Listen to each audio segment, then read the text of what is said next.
Have you ever stood in the middle of a perfectly pristine, stark white room, completely devoid of belongings, and suddenly felt a chilling emptiness creep down your spine instead of the promised peace?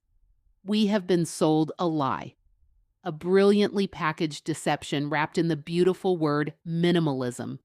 We were brainwashed into an obsession with purging everything, counting every single shirt and bowl, and transforming our living spaces into sterile, hospital-like wards just to prove we had reached a higher state of being.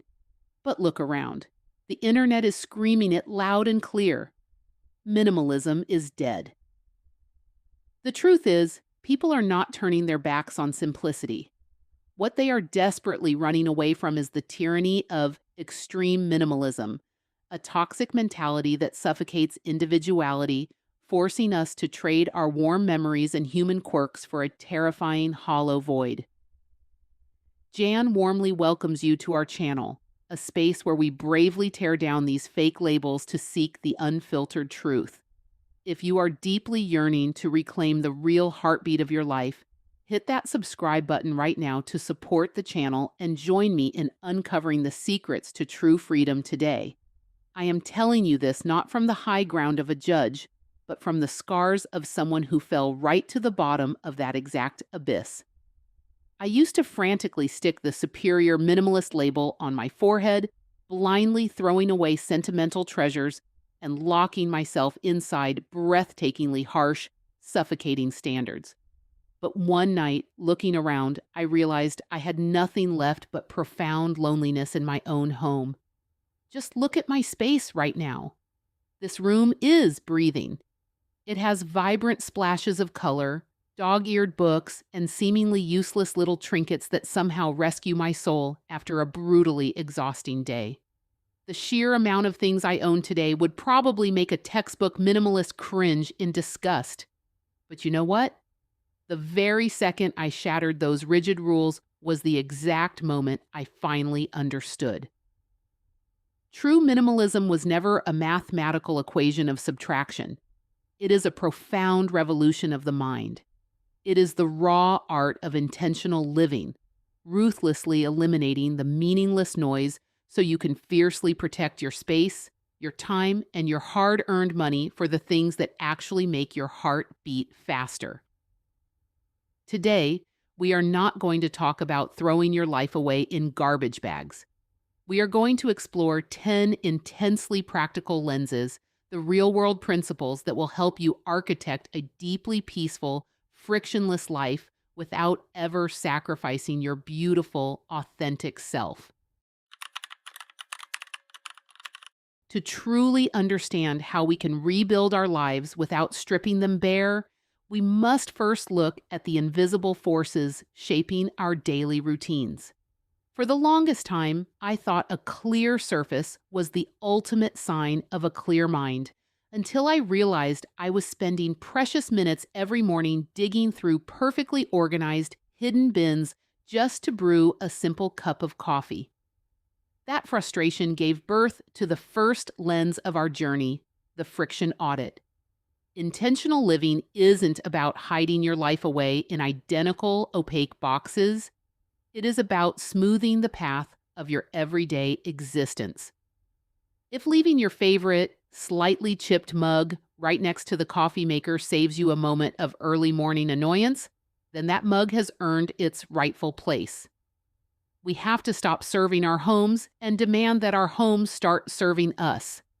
This naturally leads us to the second lens, which completely shattered my old minimalist dogmas, emotional utility. The rigid gurus of the past preached that if an object doesn't serve a strict, measurable function, it is merely clutter weighing you down. But they forgot the profound psychological function of joy. That faded concert ticket tucked into your mirror frame, or the deeply impractical, oversized velvet armchair that eats up too much space, these are not clutter. They are the tangible anchors of your personal history. When the world beats you down, these items provide a silent, steady comfort that a barren white wall simply cannot offer. We must ruthlessly defend the things that nourish our souls, even if they make no logical sense to anyone else. And that brings us to the third lens, the sanctuary principle. I used to curate my apartment as if a magazine photographer might knock on my door at any moment, living in a constant state of low-grade anxiety about a misplaced book or a lingering sweater. But your home is not a showroom. It is the fortress where you retreat to heal. Building a sanctuary means weaving your authentic, messy, vibrant identity into the very fabric of your rooms, transforming an empty, echoing box into a warm, living embrace that whispers, "Welcome home," the moment you turn the key. Once your physical space finally starts to breathe and support you, the next battlefield for your peace of mind is the invisible weight of how you spend your days. I remember sitting on my perfectly minimalist, uncomfortable sofa, utterly exhausted not by my belongings, but by the endless commitments I had allowed to hijack my calendar. This is where we apply the fourth lens, the boundary of time. We are so often obsessed with decluttering our closets that we completely forget to declutter our obligations. True freedom requires you to look at your schedule with the same ruthless scrutiny you once applied to your wardrobe. Every time you say yes to a draining social event out of sheer guilt, you are hoarding resentment and cluttering your spirit. You have to start treating your time as an incredibly finite, sacred resource. It is entirely okay to disappoint others if it means you stop disappointing yourself. Connected to this is the fifth lens, which I like to call the fantasy self-elimination. I used to hoard time-consuming hobbies and the equipment that went with them, languages I was never going to learn, complex fitness routines I hated, all because I was in love with a fictional, idealized version of Jan. Letting go of the fantasy self is a deeply painful but incredibly liberating grief. When you finally stop agonizing over the person you think you should be, you free up massive amounts of energy to aggressively nurture the person you actually are right now. And to hear your own voice clearly enough to know who that person is, we must look through the sixth lens, the digital silence. We can empty our homes until they echo, but if our pockets are buzzing every 3 minutes with the chaotic demands of the entire world, we will never find peace. The most toxic clutter we own today does not take up physical space. It lives on our screens. Reclaiming your life means intentionally carving out hours where you are entirely unreachable, stepping away from the relentless algorithmic noise to remember what it feels like to simply exist in the quiet rhythm of your own unedited thoughts. Reclaiming your space and your time naturally forces a profound reckoning with how you sustain this newfound freedom, bringing us directly to the lifeblood of our modern existence, our finances and consumption. In my darkest days of the minimalist obsession, I found myself in a bizarre, hypocritical cycle where I would aggressively throw things away, only to buy supposedly better, more aesthetically pleasing minimalist items a month later. It was a financially draining performance, which is why the seventh lens, conscious grounding, is so vital. We are constantly marketed the illusion that peace can be purchased, that if we just buy the right organizational system or the perfect neutral-toned linen sheets, our internal chaos will magically evaporate. Intentional living demands that we brutally sever this connection between spending and emotional relief. Before every single purchase, we must pause and ask if we are buying a tool for our actual life, or if we are just attempting to buy a momentary hit of dopamine to numb a deeper dissatisfaction. This realization flows directly into the eighth lens, the paradigm of deep value. Moving away from extreme minimalism doesn't mean swinging the pendulum back to mindless hoarding. Rather, it is about shifting our focus entirely from the quantity of things to the depth of our relationship with them. When you stop worrying about an arbitrary limit on how many shoes or books you are allowed to own, you can start focusing on investing in things that will age beautifully alongside you. It is about choosing to bring items into your life that carry craftsmanship, ethical origins, and a story you are proud to be part of. I no longer care if a purchase violates some strict, unwritten rule of simplicity as long as it deeply enriches my daily experience. We must stop letting the fear of accumulating too much prevent us from acquiring the very things that facilitate our genuine passions, whether that is a towering stack of expensive art supplies or an entire shelf dedicated to obscure vinyl records that make your weekend mornings feel like pure magic. When you have finally aligned your space, your time, and your resources with your deepest truth, there is only one final frontier to conquer to make this peace permanent. For years, the greatest source of my suffering was the belief that once I perfectly decluttered my life, I would reach a static, unchanging state of nirvana. But life is wonderfully, terrifyingly chaotic, bringing us to the ninth lens, the grace of seasonality. We have to violently reject the idea that there is a permanent finish line. The systems, the routines, and even the physical objects that bring you profound comfort today might become heavy burdens 5 years from now, and that is not a failure. It is simply evidence that you are alive and evolving. You have to grant yourself the absolute permission to let your environment change as your soul changes, without a single ounce of guilt. A beautifully curated life is not a frozen photograph.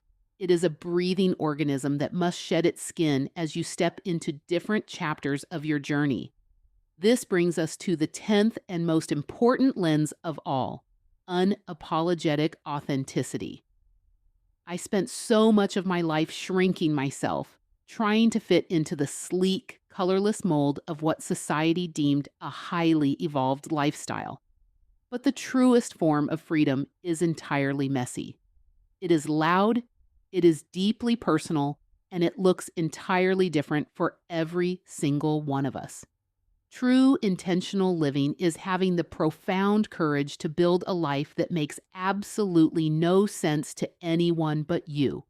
So, as you look around your own room tonight, I want you to stop seeing your belongings, your quirks, and your habits as problems to be fixed. See them as the beautiful, chaotic paint strokes of a masterpiece only you can create. Take a deep breath, step out of the empty void, and bravely invite the vibrant, messy reality of your beautiful life back in. True intentional living is not about conforming to the sterile, rigid dogmas of extreme minimalism. It is about cultivating a life that authentically supports exactly who you are. The journey begins by transforming your physical space from an anxiety-inducing showroom into a functional sanctuary that serves your daily routines and honors your emotional anchors.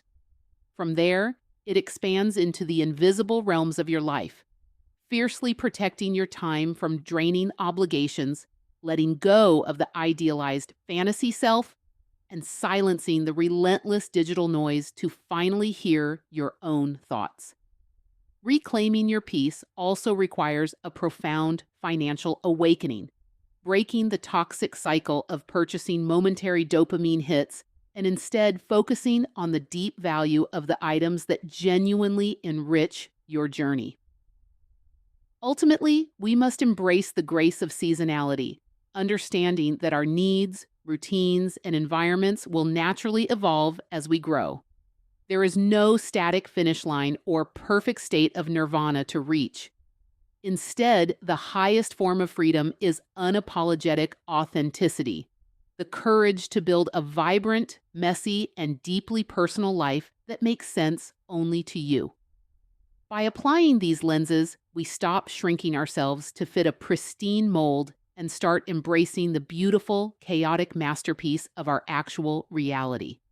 Your home, your time, and your resources should be a warm, living embrace of your evolving identity, not a burdensome performance for the outside world. The profound lesson: True peace does not come from relentless subtraction or striving for an empty, flawless existence. It comes from intentional alignment. Perfection and rigid rules are the enemies of a lived-in life. Your environment, your schedule, and your possessions should be tools that actively nourish your current self, not monuments to a fantasy version of who society says you should be. How to apply this to your life? Conduct a friction audit. Identify one daily task that frustrates you, like digging for coffee supplies. Rearrange that specific area for pure convenience today, even if it means leaving items out on the counter. Reclaim your time. Say no to at least one upcoming obligation this week out of self-preservation, and use that reclaimed hour for absolute digital silence. Audit your fantasy self. Box up the equipment from a hobby you feel guilty for not doing, the unread language books, the unused fitness gear. Give yourself permission to let it go and focus on what you actually enjoy today. Pause before purchasing. Before buying anything new this week, ask yourself, am I buying a tool for my actual life, or am I trying to buy a momentary hit of emotional relief? Question for you. What is one imperfect or slightly messy item in your home that brings you immense comfort and joy, which you would never get rid of? Please share your answer in the comments below. It is always wonderful to read your perspectives and exchange ideas. If you found value in this message, please subscribe to the channel. Your support gives us the motivation to keep creating more meaningful, high-quality content for you.